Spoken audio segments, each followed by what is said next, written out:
Hi friends, welcome to Vanitha's kitchen. இன்னைக்கு rava bonda எப்படி செய்யறதுன்னு பார்க்கலாம் வாங்க. ரவா நம்ம கடையில் வாங்குற பெரிய சைஸாக இருந்தாலும் இல்லை நைஸாக இருக்கிற ரவையாக இருந்தாலும் போட்டுக்கலாம், அல்லது ரேஷனில் வாங்குற ரவை கூட நம்ம சேர்த்துக்கலாம். பெரிய வெங்காயம் ஒரு 2 எடுத்து பொடியை நல்லா அரிஞ்சிக்கலாம். அதை பாத்திரத்தில் போட்டு இந்த வெங்காயத்தை கொஞ்சமாக நல்லா பிசைஞ்ச மாதிரி விட்டுக்கலாம்.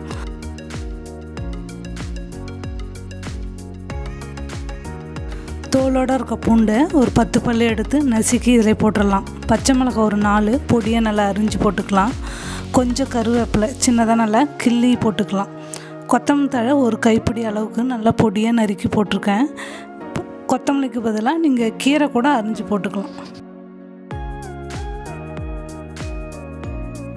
இந்த போண்டாவுக்கு தேவையான அளவுக்கு உப்பு கொஞ்சம் போட்டுக்கலாம். ரவை ஒரு கப்பு, அதாவது 1/4 கிலோ எடுத்துருக்குறேன்.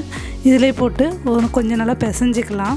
இந்த ரவை மட்டுமே போட்டால் கொஞ்சம் பொல பொலன்னு ஒரு மாதிரி இருக்கும். அதனால் இதுக்கு தேவையான கொஞ்சம் கடல மாவு ஒரு 1/4 கப்பு போட்டிருக்கேன்.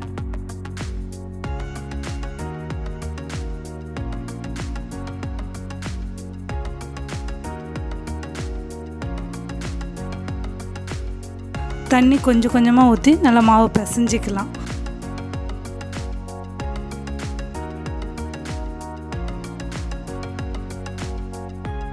மாவு கெட்டியாக இருந்ததுன்னா கல் மாதிரி போண்டா இருக்கும். அதனால் கொஞ்சம் ட்ரையாக இல்லாமல் நல்லா தளர்த்தியாக இருக்கணும்.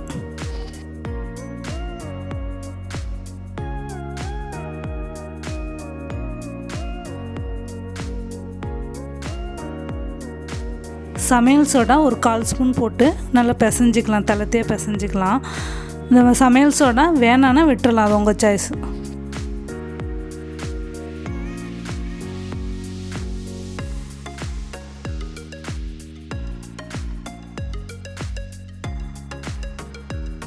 இது ஈவினிங் ஸ்நாக்ஸ் மட்டும் இல்லாத வெரைட்டி ரைஸுக்கும் நம்ம சைட் டிஷ்ஷாக சாப்பிட்லாம். வீட்டில் நமக்கு எப்போயுமே ரவை மைதா எல்லாம் இருக்கும். அதனால் சீக்கிரமாகவே இந்த போண்டாவை நம்ம செஞ்சிடலாம். நம்ம நினைக்கும் போதெல்லாம் இது செஞ்சு சாப்பிட்லாம்.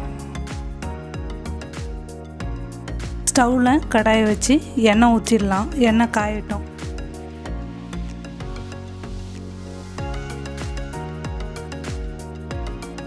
எண்ணெய் காஞ்சுதான்னு கொஞ்சம் மாவு போட்டு பார்த்துக்கலாம். மாவு மேலே வருது. இப்போ எண்ணெய் காஞ்சிடுச்சு. எண்ணெய் காஞ்சிடுச்சு, அதனால் நம்ம ஸ்டவ்வை மீடியம் ஃப்ளேமில் வச்சிடலாம். இப்போ தண்ணியில் கையை நனைச்சிட்டு மாவை சின்னதாக உருண்டை உருட்டி ஒரு தட்டில் வச்சிடலாம். ஒரே ஷேப்பாக வரும். அப்போ தான் இப்போ எண்ணெயில் நம்ம இதை போட்டுடலாம்.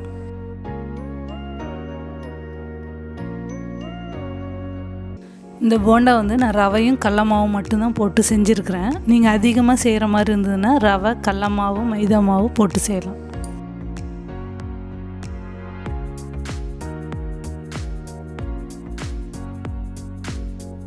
இந்த போண்டாவை நம்ம சின்னதாக அல்லது பெருசாக எந்த சைஸில் வேணாலும் நம்ம போட்டுக்கலாம். ஈவினிங் ஸ்நாக்ஸை சாப்பிட்லாம். ஒரு 2 நிமிஷம் வெந்ததும் நம்ம எடுத்துடலாம்.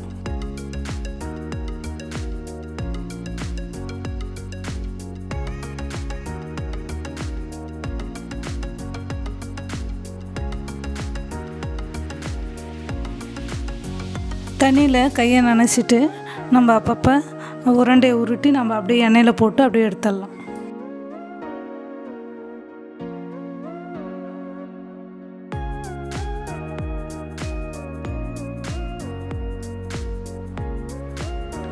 ரவை போண்டா ரெடி ஆகிடுச்சு. நீங்களும் இது மாதிரி ட்ரை பண்ணி பாருங்கள்.